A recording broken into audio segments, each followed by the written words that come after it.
moringa, c'est un bon biostimulant qui stimule pour qu'il puisse assimiler et ça passe. Voilà. C'est bon? M-U-C-U-N-A. M-U-C-U-N-A. On écrit, oui, mais on lit Mukuna. On lit Mukuna. C-U-N-A.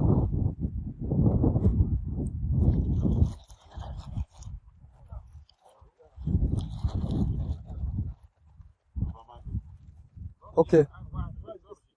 Donc, s'il vous plaît, j'avance, hein, parce qu'on a encore. Pour la plante de Mukuna, c'est une plante qui, s'il vous plaît, la plante de Mukuna, c'est une plante qui, lorsqu'on la met au sol, elle couvre rapidement le sol. Je crois que, je sais pas, je suis bon là, quelque chose que vous allez même voir aussi. Elle couvre rapidement le sol. Couvre rapidement le sol. Ça crée un microclimat au niveau du sol. Voilà. Et quand elle pousse, elle envahit bien le sol. Est-ce que vous voyez un peu? Et en même temps qu'elle couvre, elle crée le microclimat. Elle fertilise aussi le sol. Donc, elle couvre le sol. Elle crée un microclimat. Elle fertilise le sol. Est-ce que vous voyez? Chez nous, par exemple, au Cameroun, lorsqu'on met les cultures, les arbres fruitiers et autres, on met ça au niveau du truc pour éviter d'utiliser les herbicides. Ouais, donc afin de pouvoir faire. Pour éviter d'utiliser les herbicides. Oui. Donc ce qu'il fait, c'est qu'au lieu de vouloir faire, on met donc le Mukuna. Qu'est-ce qu'elle fait? Le Mukuna, elle pousse. À un moment de l'année, elle le fait seule.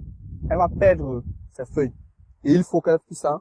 Lorsqu'elle perd ses feuilles, ça va tomber, ça va se décomposer. Elle va vous donner les graines. Vous allez récolter les graines. Et après, elle va encore redémarrer encore le cycle. Est-ce que vous comprenez? Donc ça, c'est son avantage. Et puis, elle n'envahit pas. Elle ne pousse pas, elle ne monte pas. Elle reste là de manière superficielle. Mais si elle a les arbres, elle peut venir juste un peu. Et c'est très bien pour pouvoir couvrir. C'est rampant. Elle rampe. Là, à un autre endroit, ils ont mis les tomates en ligne. Ils ont respecté bien les écartements. Maintenant, entre les lignes, c'était vide. C'est-à-dire, il n'y a rien, c'est nu. Et je vous ai dit que lorsque le sol est nu, un sol qui est nu est un sol foutu, surtout avec votre température. Or, il est important que lorsqu'on fait les cultures maraîchères, entre ces lignes-là, on puisse mettre des plantes qui vont vouloir créer donc cette humidité, ce microclimat. Voilà. Maintenant, le desmodium, lui, a l'avantage de pouvoir pousser. Il n'envahit pas, il ne peut pas créer. On peut facilement le contrôler lorsqu'il est mis entre les cultures maraîchères. Ça veut même dire que je peux venir mettre le desmodium avant. Et lorsque je vais mettre mes cultures, je dégage la ligne où je veux. Et puis lui reste de part et d'autre. Il ne va jamais venir déranger la compétition. Parce que quand lui là, il va fertiliser. C'est tous sont les légumineuses. Il va fertiliser et créer le microclimat. Est-ce que vous comprenez?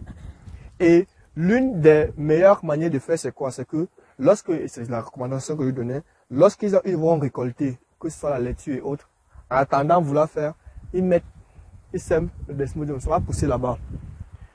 Et lorsqu'ils vont faire, quand ils vont vouloir mettre en place, ils dégagent juste la ligne qu'ils ont besoin et laissent les autres lignes, et c'est comme ça qu'ils vont le faire. Je vais vous prendre un exemple. Vous faites généralement chez vous ici là, et c'est une des parcelles où ils ont fait, ils ont coupé la paille morte, ils ont fermé au niveau du truc pour limiter la perte d'eau par évapotranspiration. Est-ce que vous comprenez? Oui, c'est bon, c'est sur une petite parcelle. Mais si vous avez une parcelle comme ceci, ça devient contraignant à pouvoir mettre ces différents pailles-là. Et l'autre chose, parfois, il faut aussi le reconnaître, la température que vous avez ici là, il suffit d'une étincelle que ça peut directement provoquer même ces brûlures. Raison pour laquelle la paille morte, oui, a ses limites. Maintenant, celle-ci, c'est une paille vivante. Et j'ai dit, on joue sur l'avantage, sur le fait que vous apportez l'irrigation, ça serait une bonne chose pour celle-ci. Elle va aussi profiter de cette eau pour pouvoir pousser. Est-ce que vous comprenez? Raison pour laquelle, ça, c'est une plante de couverture pour pouvoir intercaler entre les cultures maraîchères et optimiser le rendement. Rappelez-vous, un sol nu est un sol foutu. Et si le sol est couvert et que vous faites, c'est la meilleure manière que vous pouvez rentabiliser votre agriculture. Par exemple, dans certains pays, ils utilisent ça même pour ils utilisent ça pour au niveau du maïs et autres. Mais si vous utilisez ça sur vos cultures maraîchères, ça serait... Pardon? Oui, j'ai dit, l'un des avantages que vous avez, c'est que lorsque vous mettez votre système en place et que vous apportez de l'eau, c'est bon. Si vous comprenez. Et si vous seulement que ça puisse avoir de l'eau, comme vous irriguez là, c'est une bonne chose. C'est cet avantage que je joue. Voilà. C'est bon. S'il a l'eau et puis il va faire ce qu'il a à faire.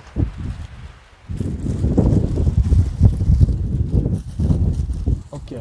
Ça et ça, c'est la même chose. C'est juste deux variétés différentes. Ça et ça, c'est la même chose. C'est juste deux variétés différentes. C'est le tournesol. Tournesol. J'avais donné ça l'année passée, non? Hein? Hein? Je n'ai pas distribué tournesol l'année passée. Finalement, il était venu avec quoi?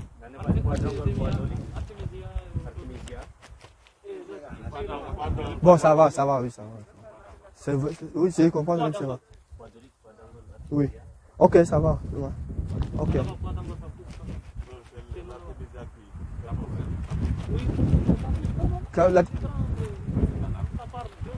C'est bon? C'est bon? Voilà.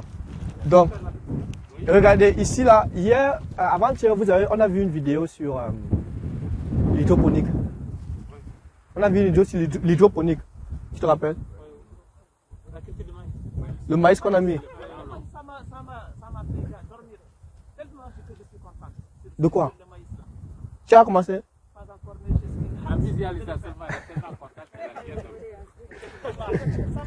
Ok, oui.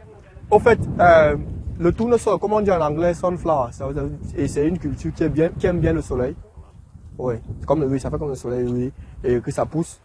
Le tournesol a donc cet avantage chez vous ici, pour ce tournesol. Lorsque ça pousse et qu'on a ça donne les feuilles là, attirent les abeilles et ça repousse les insectes.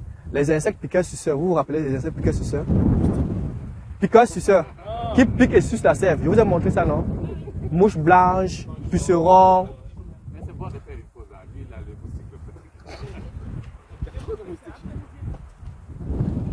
C'est bon?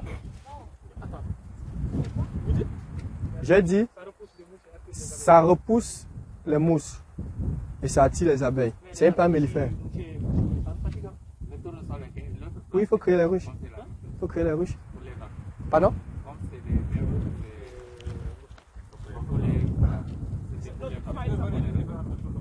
Quoi? Oui, c'est deux variétés différentes de tournesol. Oui, c'est deux variétés différentes, mais c'est... Oui. Voilà. Oui. Pardon? Oui, oui, oui. Il n'y a aucune plante là qui ne restaure le sol. Tous font sur ce rôle-là. Oui.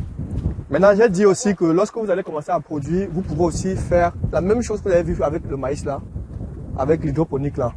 Vous pouvez faire ça aussi avec tout le sol, ça sera aussi magnifique et ça sera aussi riche. Mais ça sera quand vous aurez à développer, vous pouvez maintenant utiliser parce que bon, on m'a dit ici que le maïs c'est un peu capricieux pour pouvoir produire comme chez nous. Donc ce qui fait c'est que vous pouvez utiliser ça même pour le même rôle. Ça se comprend. Oui. Maintenant, bon, s'il y a d'autres qu'on part encore loin, vous reproduisez la semence et vous pouvez utiliser cela pour pouvoir produire du fourrage.